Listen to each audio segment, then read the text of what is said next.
Welcome to the Coached Podcast. I'm your host, Coach Karen Eldad. Settle in. We're about to make you feel really good.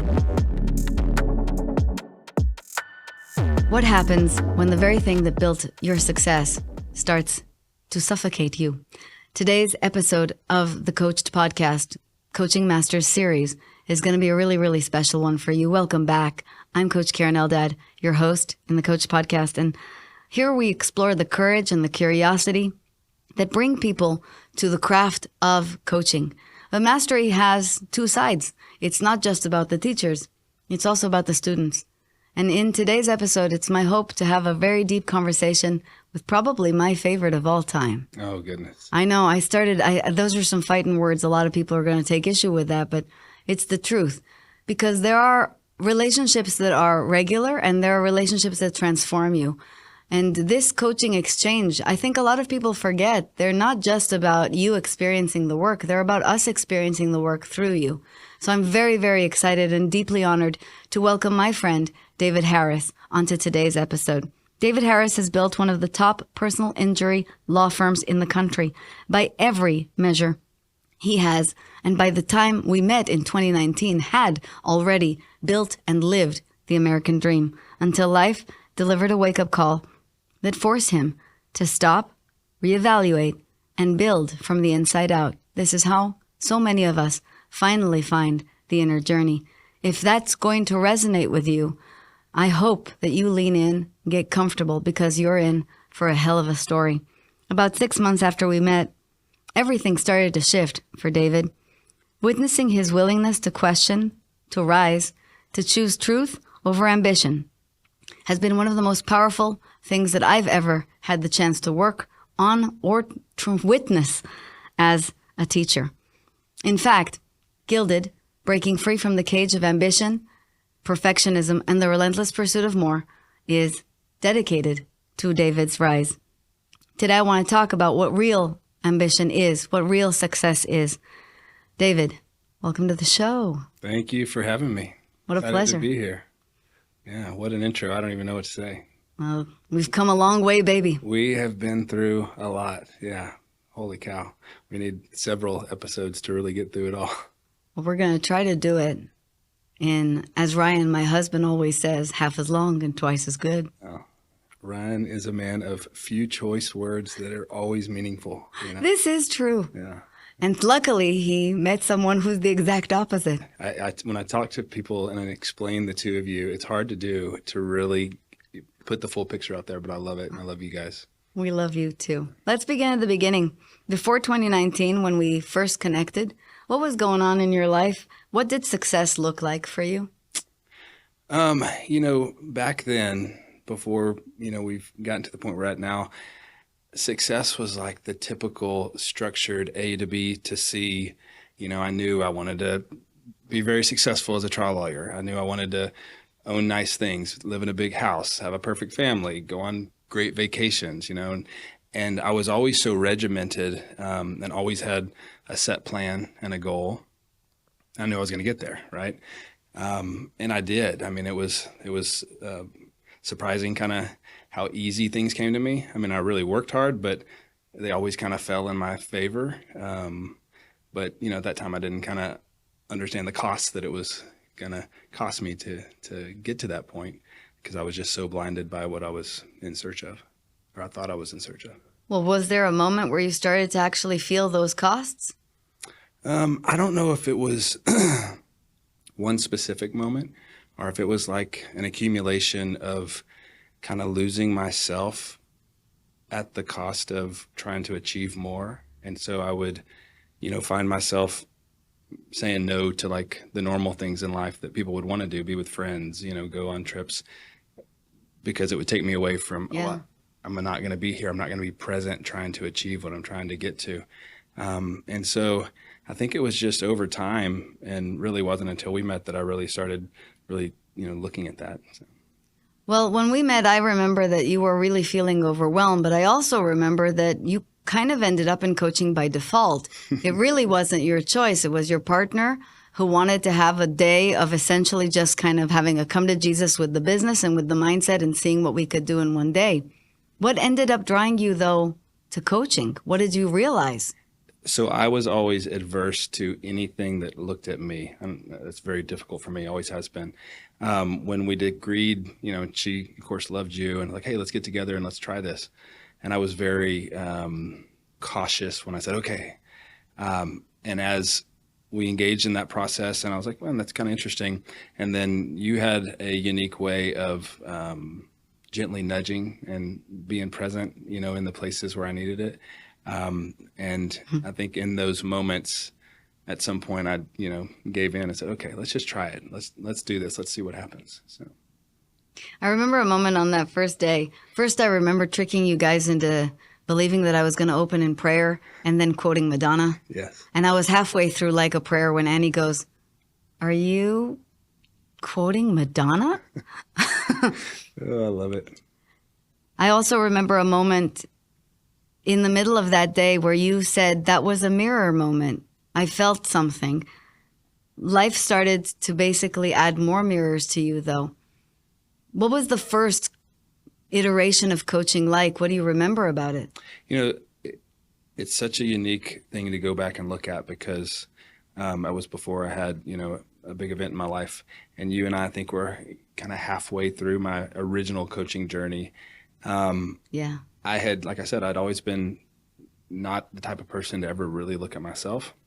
And I'm always by, just default a people pleaser. And so I'm always, what am I going to do for them? Mm-hmm. It doesn't matter, the cost to me. And so, you gave me the ability in those first few sessions to kind of turn that on its head and say, yeah, but what is that cost? And you need to look back at you. You're saying yes all the time, but look at what it's doing to you, and it's wearing you down, and you feel overwhelmed. And that next goal or that next hurdle, you just keep putting another one there. You're never going to reach anything. And so that was, it was hard to have that realization that that's who I'd become. But it was staring me right back in the face. You were a poster child for the overachievers paradox, what I like to say, which is that success and happiness are many times for people who are just go, go, go, experienced in the inverse. The happier you are, the less successful you are, but the more successful you are, the less happy you are. And because success is such a great illusion, it's really hard to notice that you're actually not in the happy zone. And so my job, that mirror moment, was to just reflect back to you again and again. But is the overwhelm feeling good to you? Because you were, I think, before in coaching A versus coaching B, or 1.0 versus 2.0, really, I think, addicted to busyness and to overwhelm in many ways. And the job was to say to you bluntly, how's that working for you, in a very Dr. Phil manner.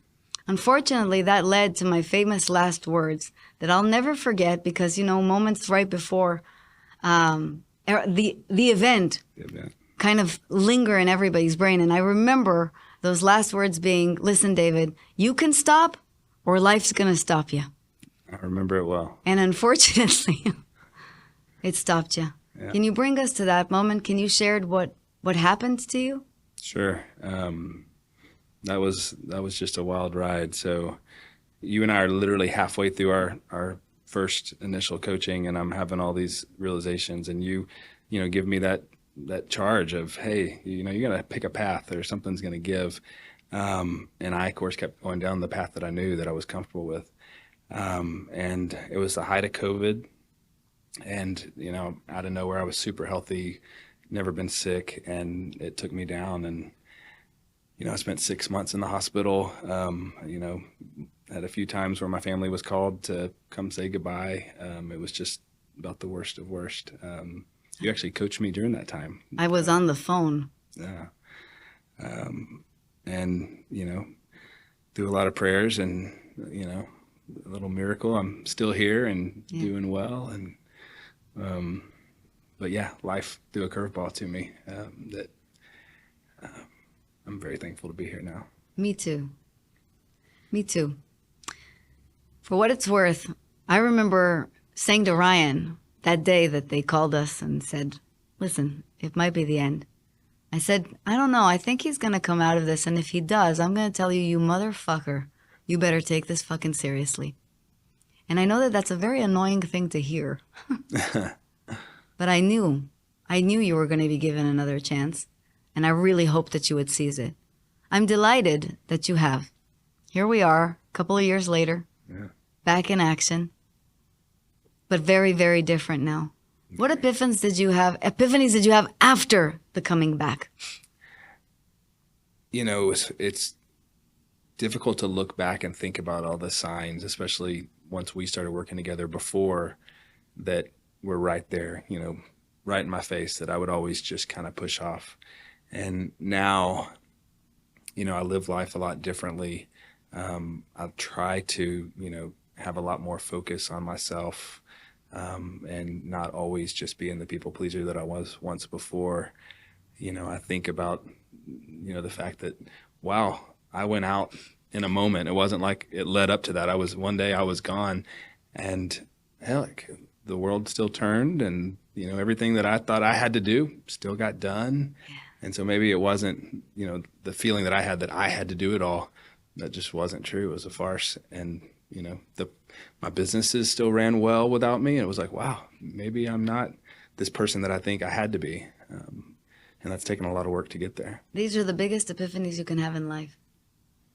Yeah. These are the biggest epiphanies. To understand that it's all a construct. And as a result, it's all just a question of choices. You can be served with trauma, unfortunately, but you can also be served with coaching. The thing is, you have to be ready to hear it. And for some of us, until we really experience it, we come super, super close to it. Like, you know, when you're a kid and they say, don't touch the iron. And you're like, okay, but why? And you touch the iron, you'll never do it again. Some of us actually need to do that. I did as a kid. I decided to touch the iron. I never did that again. But I also, as you know, had my brush with death and my rock bottom. And for what it's worth, that was the moment my ego started to actually get the message, which is, this isn't working. So now you're back, and you're back to being a high performer without any doubt. By the way, I was truly astounded. I remember in your recovery, you're like, all right, let's go back to weightlifting. And I'm like, why? You're still ambitious, you're still all in, but I think something has shifted, and I have seen something shift. How would you describe the difference between how you move through the world now versus then? Yeah, I mean, everything's different in the way I approach, you know, any daily task or thought or, you know, just my daily living. You know, back then I was so blinded to, you know, the realization of what it was costing me. And now, through the work that we've done and, you know, just being able to take a deep breath and say, hey, you know, the pause principle actually really works. For those of you that don't use it, it does. And to know that things are going to be okay, that you can delegate, and that's why you know, surround yourself with good people.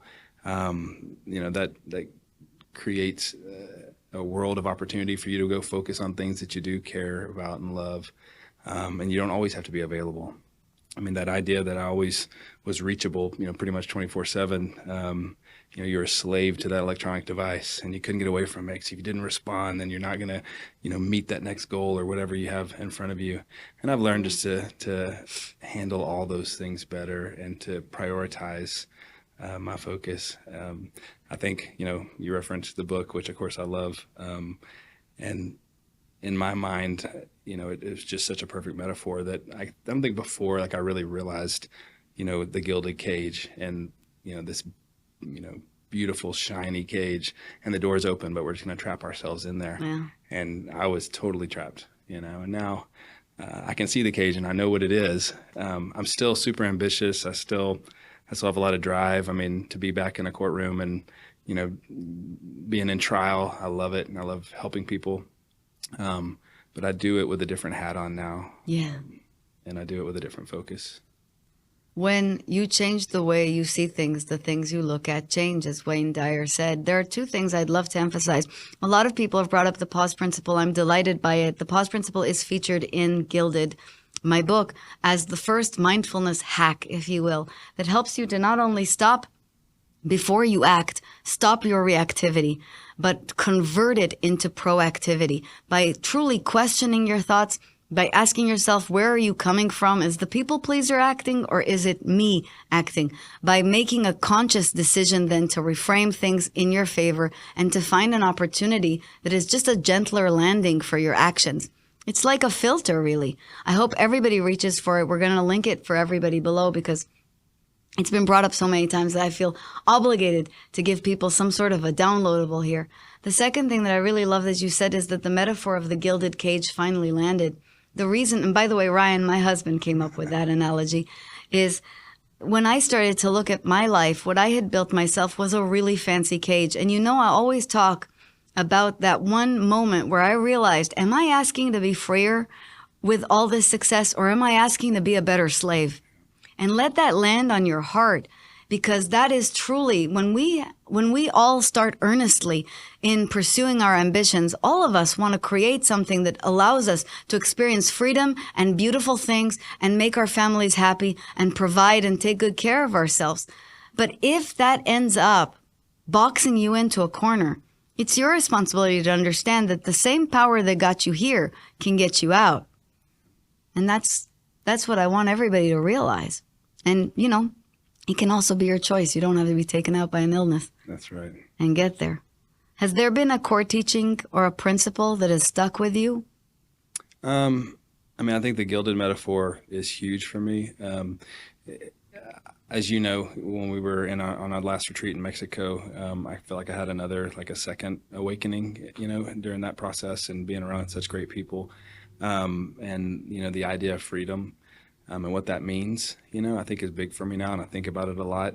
We're always free to say yes or no, but are we really? At what cost is that? And I was always the person that would always never want to say no. And so at any cost, I would say yes. And I really wasn't free, even though I had all these great things. And like you said, I was just a slave to them, because I was just, putting myself over and over again in that role. So looking at the idea of abundance, is big for me. And through, the lens of abundance, that you can be free and you can have it both. It's, it's not like you have to choose one or the other. Coincidentally, since the time that I've, entered this new phase of life, things have even been better, and I have more freedom in the same vein. So and more wins. That's right. I want to unpack that so that the listener understands what you have learned. One of the most common ways that we betray ourselves is that we lie. And we lie in very adorable ways. We lie by saying yes when we mean no, by saying no when we mean yes. We are casual liars. And as a result of that, you end up just not speaking the truth. And the more you don't speak your truth, don't state your preferences, the more you end up in a life that is basically a construct or a cage. When you understand the principle of abundance versus the principle of scarcity, which are the two worldviews that are available to any human at any time, the abundance worldview being there are infinite resources, I have infinite possibilities, and I'm not competing with anybody for anything. Me saying yes to something does not mean no further down the line. Versus scarcity, which is resources are finite and we got to take what we can because otherwise someone else is going to grab the pie. A dog-eat-dog world kind of mindset is just the limitation that drives us to betray ourselves, because we're always thinking about our loss aversion or our sunk costs if we say no to someone when we actually want to say yes, or if we say yes to someone when we actually want to say no. The abundance mindset allows you to understand that no matter what you choose, as long as it's the truth, you'll be fine. You'll be fine. There's going to be another opportunity. And that is what freedom really is. Freedom is knowing there's another possibility and another opportunity. It's not, I can do whatever the hell I want. That's a great misconception. I was delighted to experience that with you. And I also was delighted to see you shedding more and more layers of, I don't want to be seen, and I'm not ready to be fully me or state my preferences clearly in an environment like our Mexico retreat or like the club, because there's group formats that encourage a different level of exposure. It's one thing to let me get to know you. It's another thing to let 20 strangers get to know you. Yeah, that was a whole different ballgame. Yeah. I think like the first 36 hours, I was like, I'm just going to kind of hide in the corner, But it was great. Once you do actually open yourself up and you realize that we're all the same. We have different versions that we see, but sharing with people in the club has been a fun experience. And there's coaching with each one of them, you Yeah. know. So I really enjoyed that process. Me too, and we're so happy to have you. Now, I also know that none of us emerge with intact beliefs and intact habits. What's one belief or habit that you found very, very hard to kick? Oh, Still. gosh. You know, I still find myself, even with the work, I still find myself, you know, saying yes too many times. And I'm really working on that, and making, you know, you're always good at refocusing me and bringing me back, and saying, okay, you know, take the time for yourself. You know, in the morning, you don't need to look at the phone for the first hour. There's nothing that's going to matter. And then being accepting of what happens, is okay. You know, I always want to control it, and I still do. I still feel like, you know, I know what's best, and I'm going to be able to tell somebody, and I have to trust the process. That if I've done a good job of, you know, surrounding myself with the right people and trusting in their skills, that everything's going to be okay. And if it's not, we're going to figure it out. You know? Yes. Just because it doesn't happen exactly like David would want it to happen doesn't mean that there wasn't a purpose in the way that it came, and we're going to get through it. And so, but I think to answer the question, you know, just learning how to say no is still one that I struggle with. Yeah. But I still think that now that you're giving yourself grace in the process, you've changed the process. And the second, also the state of surrender, of accepting even temporarily that you can't control everything, is the antidote. I don't think anybody fully heals, David. I don't think anybody completely changes and lets go of those. I mean, I haven't seen it myself. Yeah. When I meet the Mahatma, I'll let you know. But what we can learn is have a different relationship to ourselves when those things happen. And they will then happen less frequently. That's pretty much all you can do. Now, the thing that I really have seen evolve for you tremendously is your leadership. When was the last time you noticed that your leadership state has changed versus before? You know, I've always been a leader, you know, from a young age in school sports all the way through and working. And when I kind of took over the firm from that role, it was something that I felt like came naturally to me, but I felt like it was the way that I was forcing, you know, to be a leader. I need to be a good leader. I need to do X, Y, Z, as opposed to, you know, now I think I institute kind of better culture just in general, and let people understand that this is our mission. You know, we're here serving clients, and this is what we're going to do. And then, you know, through that, I try to ensure that they have, you know, the right delegation to them and let them do their jobs. It's really, and it's worked out well in my law firm and some of the other business things that I do, you know, just in trusting people and then being graceful when things go poorly, and then when they go well, you know, rewarding people in that regard. I try to always be a motivator. You know, good friends always telling me, you know, be an encourager, not a discourager. And so I try to do that every day. You know, I want people to feel like, you know, that I'm thankful for what they do, and we're there for them and have their back. And are they feeling that? Is it trickling down to the culture? I think big time. I think you see it, and you know, you'll see it.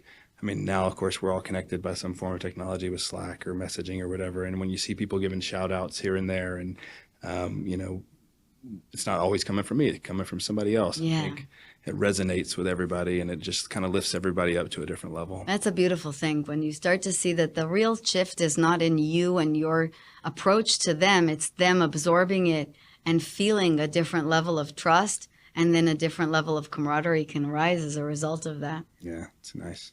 Beyond business, how has this evolution touched your personal relationships? Oh, man. Well, you know, I'm a family man. Yeah, you have many children. Yeah, 4. I know you always laugh at that. I do. 4 kids, and, you know, Christina and I'll be married 24 years Aw. in 3 days. I think the kids probably see the biggest change because it's so drastic. I mean, you can imagine having a very type A father that's, excuse me, that's always driven and like, you got to do this, you got to do this. And if something's not perfect, I'm going to, you know, whoa, why is this not right? And I think now I kind of laugh, you know, something falls at the house or something breaks, and it's like, no big deal. So I think they laugh about it. Something will happen, and I'll just kind of laugh, and they'll be like, who is this guy, and what have you done with my dad? You know? Well, you're teaching them something completely new about ambition. What do you know now about ambition, about achievement that you didn't know then, that you're modeling for them now in these moments? You know, for one thing, what is ambition in terms of like, what is the goal? Like, it doesn't have to be, hey, I want to go own a jet and a yacht and whatever. I mean, ambition can be a multitude of levels. Ambition just to be free. If somebody, decides, hey, I want to live on a beach and I'm going to work in a bar, but I'm going to be happy every day. That's something to strive for. And so I think for me, I'm not keeping a scorecard now for my kids of, okay, if you don't meet these particular criteria and you're not at this school or you're not, that's not the end all. I think the first thing I always start is, well, guys, I want you when you grow up to be happy. And I want you to, I want your kids to feel loved or your family to feel loved. And I think that, teaching them through the way that I act around the house, hopefully inspires them and their ambition goals, whatever they may become. 16-year-olds at the house right now. So there's some testing days, I can promise you. Young people really are here to make sure that we understand how lucky we are to not be young anymore. I love two lessons here about ambition that are very profound. The first is that the scorecard doesn't matter. The scorecard, in fact, is probably going to stop you from being the superstar that you fully can be. So don't be that precise in pursuing your ambitions. Be honest and genuine in pursuing your ambitions. The second one reminded me, with your example of something breaks in the house and I'm relaxed about it, reminded me of the late, great Fred Rogers, Mr. Rogers. Mr. Rogers used to try to put a tent up in the studio or couldn't find the right puppet, and then he would just say, it's fine, let's work around it. And the reason was he wanted children to understand that sometimes, even with the best of intentions, things do not go to plan. When real ambition marries that level of grace, of humility, and of the lack of rigidity, you can truly grow. The scorecard and the precision and the insistence on the results always working out is actually the exact opposite. It's the fixed mindset, as Dr. Caldweck says. It's limiting your ambition.